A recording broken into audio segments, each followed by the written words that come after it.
Another example to know is that of the empty set. So sometimes we write the empty set as this sort of 0 or O with a slash through it, or you might just write it as two curly braces that have nothing in between them. And the empty set is linearly independent. Think about it like this. So it obviously contains no vectors. Because of that, there is no combination of vectors that we could take that would be equal to the 0 vector. And that, of course, includes any non-trivial combinations like 1 of a vector plus 3 of another vector is equal to the 0 vector, for example. And so this is linearly independent. However, we should know a definition, which is that the span of the empty set is defined to be the set containing just the 0 vector, which I'm going to call T, or trivial set, because usually things that have to do with the 0 vector are thought of as trivial, so we'll call this the trivial set T. And the span of the empty set is equal to the set just containing 0. Think about it like this. Span is a little bit different than just one combination. It is the set of all possible linear combinations. The set of all possible linear combinations of nothing is 0. They can't add up to anything. And so 0 is a pretty good definition, and there are some reasons why it's defined to be that way, and we'll see why this is important in the next example. Our next example is all sets containing the 0 vector. For example, we have this set S, which contains the 0 vector in R2, and then another vector in R2, which is 1, -1.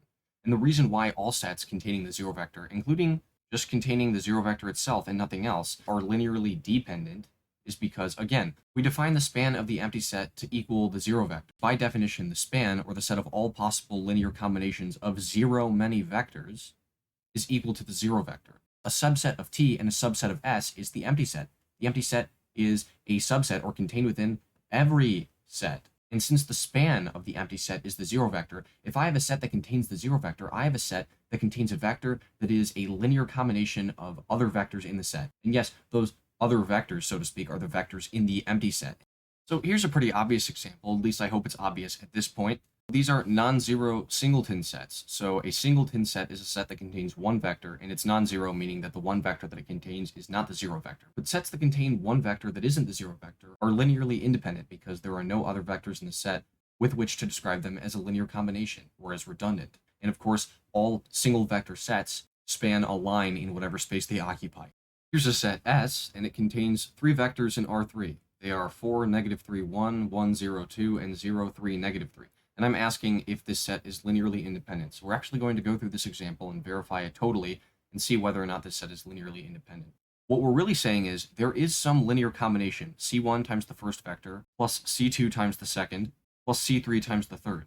And that is equal to the 0 vector for some scalars, C1, C2, and C3. And we want to find out what those scalars are. If the one and only solution or set of values that those scalars can assume to make this combination true is when all of those scalars are equal to 0, then we'll know that we have the trivial solution as our only solution, and therefore this is a linearly independent set of vectors. However, we might be able to find some non-zero values for C1, C2, and C3, in which case there would be a non-trivial linear relationship right here, and then this would be a linearly dependent set of vectors. This is, of course, the fundamental question of linear algebra that I mentioned in my earlier videos. We have a set of vectors, we're taking some linear combination of them and setting that equal to a certain desired output vector, in this case the 0 vector, and we want to find out what scalars make that true. We're solving a linear system, and this is a homogeneous linear system. It looks like this matrix. So we're just going to use Gaussian elimination. We'll only need to take this to row echelon form because it's fairly simple. The first thing I'm going to do is swap rows 1 and 3. Next, I'm going to take 3 of row 1 and add that to row 2, and take -4 of row 1 and add that to row 3. And this is the result. Now I'm going to take 7/6 of row 2 and add that to row 3. And finally, I'm going to take 1/6 of row 2 and 1/5 of row 3. And that's row echelon form. And you'll recall that if I've made it this far, if I've made it to row echelon form without a single row of entirely zeros, then I know that my rows themselves are not redundant, and therefore I have a unique solution to this matrix. And if I have a unique solution to a square homogeneous matrix, then I know that that solution is the trivial solution. And so I actually know already, and I would encourage you to rewatch some of my videos about Gaussian elimination, but we already know that C3 is equal to 0. That's pretty obvious from the bottom row, but we also know, and we can verify that through back substitution, that in fact C2 and C1 are also equal to 0. The only relationship that is present is the trivial relationship, and so this is a linearly independent set of vectors. Here's another example. So I have a set of 4 vectors, okay? 4 vectors in R3. Right away, this should be a dead giveaway that this is going to be a linearly dependent set of vectors. You know why? Because the most that 3 vectors in R3 could span, the most that any set of vectors in R3 could span would just be R3 itself, because these are 3 component vectors. So if I were to add a 4th vector onto a set of 3 vectors that span R3, then I would not be adding anything new in the way of span, not be anything novel in the way of direction. And so that 4th vector, for example, would be another vector in R3, which the first 3 span, so it would necessarily be expressible as a linear combination of the first 3. And if I had a set of 3 vectors that did not span the most area that they could, in other words, a set of 3 vectors that spanned a plane, then obviously those vectors, regardless of the 4th one, would also be linearly dependent, because you only need 2 vectors to span a plane in whatever dimension you're occupying, and you only need 1 vector to span a line. When I take a combination of these vectors, c1 times the first plus c2 times the second, etc., and I set that equal to the 0 vector, what values of the constants c1, c2, c3, and c4 make that true? So I write this as a homogeneous matrix, and I perform Gaussian elimination all the way down to reduced row echelon form, and this is what I get.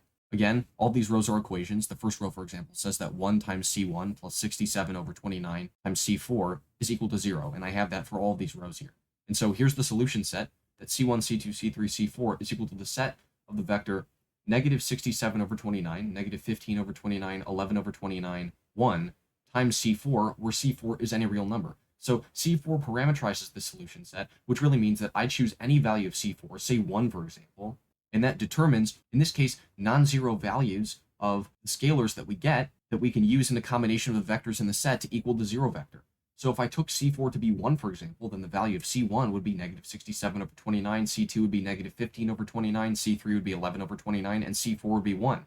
And so if I multiplied all of those scalars by all of these vectors and added those vectors together, that would be a way that I could get the 0 vector. And that is certainly a non-trivial linear relationship, just one example of the infinitely many combinations of values for these scalars that I could get, all determined by which c4 I choose out of the real numbers. And so there are infinitely many non-trivial relationships, and so this is a linearly dependent set. That's how we know. And now I just want to make some general statements about linear independence that hopefully at this point in the video are pretty obvious to you, but I just want to leave you with some general ideas, pieces of intuition that you may have been able to figure out for yourself that will be useful in problem-solving exercises. So the first one is that a set is linearly independent if removing one of its vectors shrinks the span. That makes sense, because if it were a linearly dependent set, then I might only need half of the vectors in that set to span what it does. And so maybe removing one of those vectors doesn't shrink the span because it was already within the span of some of those vectors that were actually contributing to the span, right? But when it's linearly independent, when I'm removing that vector, I'm removing part of the span because that vector brought something novel to the set. The next thing is that if I have a linearly independent set S and I add a new vector to it V, I can create a larger linearly independent set as long as that new vector that I'm adding was not a member of the span of the original set. And finally, if I have a linearly independent set, then I can construct a new linearly independent set by taking out one of its vectors. So then I would have a smaller set. And if I have a linearly dependent set, then I can create a larger linearly dependent set, or a superset, by adding another vector to it. And that's it.